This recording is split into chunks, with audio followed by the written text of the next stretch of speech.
Hello and welcome to Enlightened Education. We are doing 23.2 exercise Ganit Prakash class 10 trigonometry. In previous video we have completed up to 8 number sums. Today we will start from 9 number sums. Then get ready with your pen and paper. देखो question number 9 में बोला angle A is equal to angle B is equal to 45 degree then justify sine A plus B is equal to sine A into cos B plus cos A into sine B. तो यहाँ पे हम लोग पहले LHS निकालेंगे।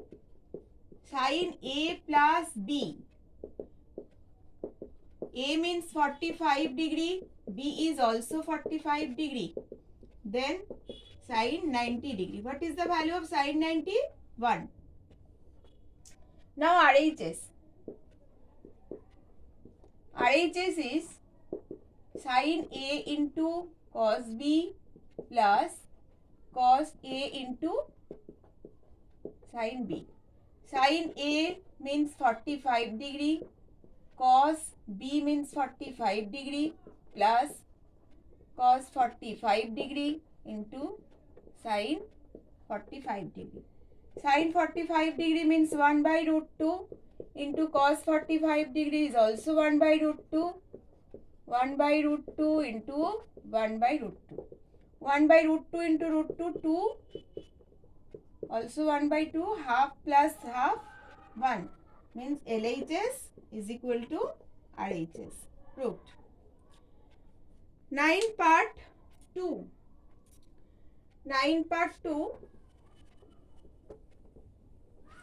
देखो 9 part 1 हो गया, अभी 9 पार्ट 2 कर दे। 9 पार्ट 2 का जो LHS है वो क्या है? Cos of A plus B, cos 45 degree plus 45 degree, cos of 90 degree means 0। Now RHS। अच्छा, RHS में क्या है? cos A into cos B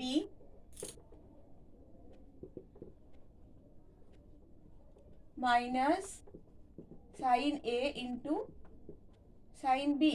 देखो यहाँ पे A B सभी 45 डिग्री है, तो cos of 45 degree into cos 45 degree minus sine 45 degree into sin 45 degree. Cos 45 degree 1 by root 2 minus sin 45 degree is also 1 by root 2.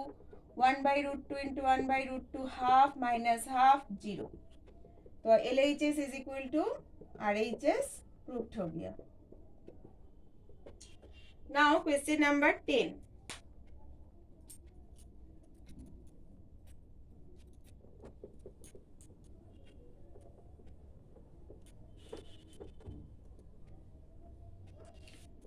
अच्छा, 10 में बोला कि in an equilateral triangle ABC। देखो ABC एक तो इक्विलैटरल ट्रायंगल है।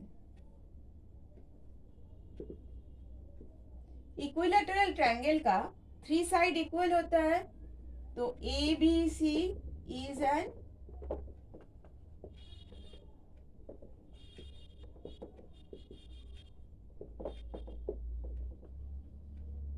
therefore AB equal to BC equal to AC। अगर 3 side equal है तो 3 एंगल भी इक्वल, ऑल एंगल है 90 degree. Angle ABC is equal to angle ACB is equal to angle BAC is equal to 60 degree. Sorry, each and every angle is 60 degree in equilateral triangle. अभी यहाँ पे बोला कि BD is a median. देखो यहाँ से BD एक तो मीडियन है। अच्छा, मीडियन किसको बोलते हैं? जो ये ऑपोजिट वर्टिसेस से ये साइड के ऊपर जो मिड पॉइंट में मिड पॉइंट और ऑपोजिट वर्टिसेस को ज्वाइन करने से, कोई ट्रायंगल का कोई एक साइड का मिड पॉइंट से ऑपोजिट वर्टेक्स को ज्वाइन करने से जो लाइन आता है उसको मीडियन बोलते हैं। तो मीडियन यहाँ पे ये साइड को 2 इक्वल पार्ट में डिवाइड करते हैं। तो AD is a median, BD is a median, अगर बी डी मीडियन है तो A D equal to D C होगा। तो देखो ये दोनों ट्रायंगल में, यहाँ पे दो ट्रायंगल देख रहे हैं, एक ट्रायंगल है A B D, between triangle A B D and triangle B C D. ये दोनों ट्रायंगल में क्या क्या इक्वल है, A B equal to B C है। पहले हम लोग बोले थे कि 3 साइड्स इक्वल। और क्या है, A D equal to D C है, A D equal to D C है। और क्या है, बी डी जो है वो कॉमन साइड है, तो B D equal to B D. तो दो ट्रायंगल का 3 साइड्स इक्वल, तो वी कैन टेल दैट कि triangle A B D is congruent to the triangle B C D. अगर दोनों ट्रायंगल कॉन्ग्रुएंट हो गया तो ये दोनों एंगल भी इक्वल हो गया। तो अगर ये पूरा 60 था तो ये 30 होगा, ये 30 होगा। Therefore angle A B D is equal angle C B D is equal to 60 by 2 is equal to 30 degree. Means this two angle is 30 degree. Now you have to find the value. अच्छा, proof in question number 10 you have to prove that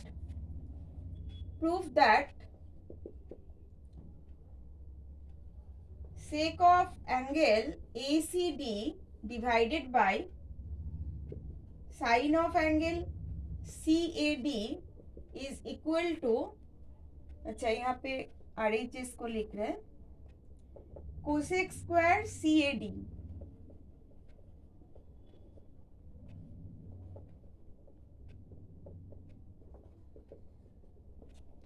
पहले LHS का find कर रहे हैं value, sec of angle ACD,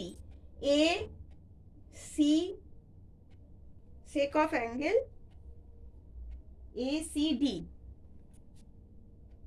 sec of angle ACD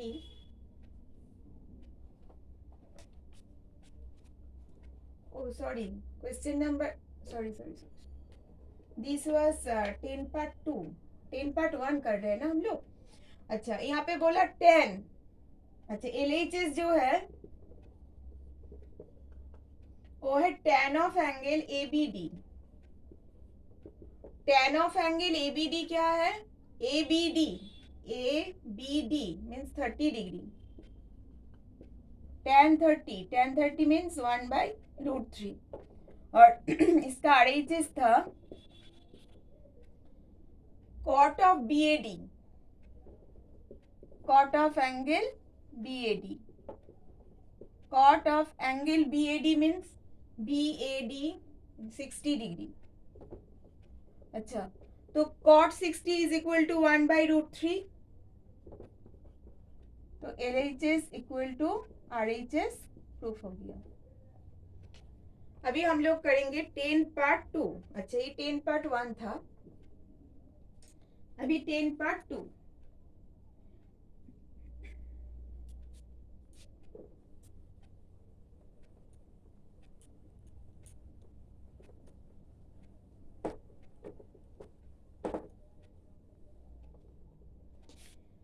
यहाँ पे बोला in an isosceles triangle ABC,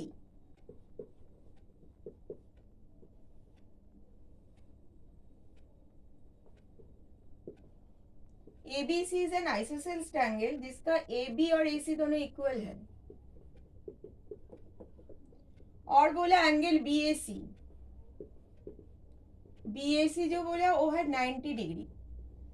देखो एंगल अगर ये 90 डिग्री होगा और ये दोनों एंगल इक्वल होगा, दोनों साइड इक्वल, मतलब ये दोनों एंगल भी इक्वल होगा ना, मतलब angle ABC is equal angle ACB होगा, तो दोनों इक्वल होगा। दोनों क्या होगा, 45 45 ऑब्वियसली, क्योंकि कोई ट्रायंगल का 3 एंगल प्लस करने से 180 आता है, ये 90 हो गया, तो ये दोनों को प्लस करके 90 आएगा। बट ये दोनों एंगल इक्वल है तो ये दोनों का वैल्यू क्या होगा, 45। अभी बोला कि the bisector of the angle BAC, BAC angle का बाइसेक्टर, जो है वो BC को D पॉइंट में इंटरसेक्ट किया। तो तुमको प्रूफ करना है यहाँ पे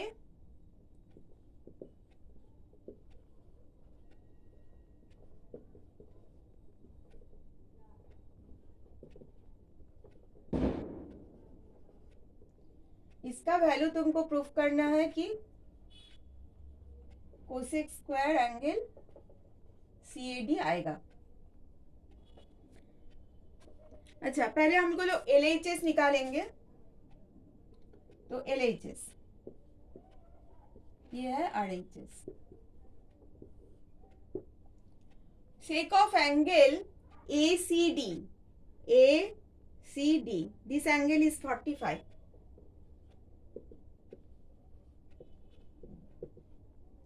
Divided by sine of angle CAD, this angle is 45.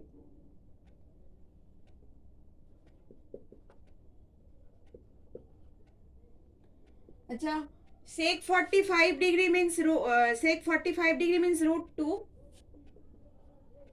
और sin 45 1 by √2। ये √2 ऊपर चला जाएगा, √2 into √2 2। Now RHS cosec square angle CAD, this is also 45 degree। अच्छा, what is the value of cosec 45 degree? √2। तो √2 का स्क्वायर इज इक्वल टू 2। देखो LHS is equal to RHS proof हो गया। Now 11 number sums.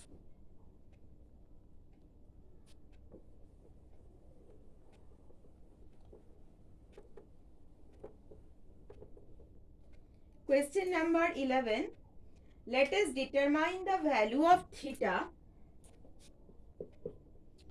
when theta greater than equal to 0 and less than equal to 90 degree, for which 2 cos square theta minus 3 cos theta plus 1 equal to 0 will be true। Means तुमको theta का value निकालना है जिसके लिए ये equation true है, मतलब ये इक्वेशन को सेटिस्फाई कर रहा है। तो थीटा का वैल्यू क्या होगा जबकि थीटा का वैल्यू 0 से 90 का अंदर है। तो इसको पहले सॉल्व करना है। तो let cos theta is equal to x, then 2x square minus 3x plus 1 equal to 0। इसको मिडिल टर्म में तोड़ेंगे, 2x स्क्वायर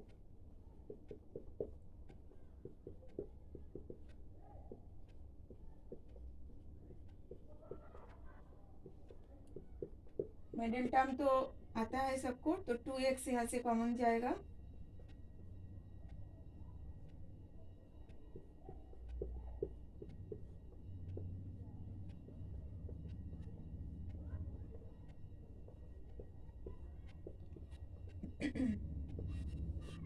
अच्छा, तो यहाँ पे क्या आया, either 2x minus 1 equal to 0 होगा, either 2x minus 1 equal to 0। तो 2x क्या होगा 1, तो x क्या होगा 1/2। अच्छा, 1/2 कॉस का कौन सा वैल्यू के लिए, x इज इक्वल टू हम लोग कॉस थीटा लिए थे, मतलब x का जगह में कॉस थीटा लिखेंगे। और हाफ कॉस का कौन सा वैल्यू के लिए हाफ होता है, कौन सा एंगल के लिए कॉस हाफ होता है, कॉस देखो हाफ होता है 60 डिग्री के लिए। तो ये हाफ को हम लोग cos 60 लिख सकते हैं। तो देन थीटा का वैल्यू क्या हो गया 60 डिग्री। अच्छा, यहाँ से और एक क्या होता है, x माइनस 1 इक्वल टू 0 हो सकता है, और x माइनस 1 इक्वल टू अगर 0 होगा तो x का वैल्यू 1 हो जाएगा। x मतलब क्या, cos थीटा, cos थीटा का वैल्यू 1 कब होता है, cos 0 के लिए होता है, cos 0 के लिए होता है। तो थीटा का वैल्यू 0 हो गया।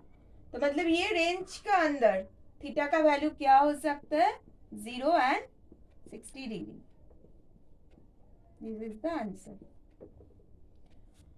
So we have completed all the sums of this exercise. Next day we will start next exercise 23.3. Bye bye everyone.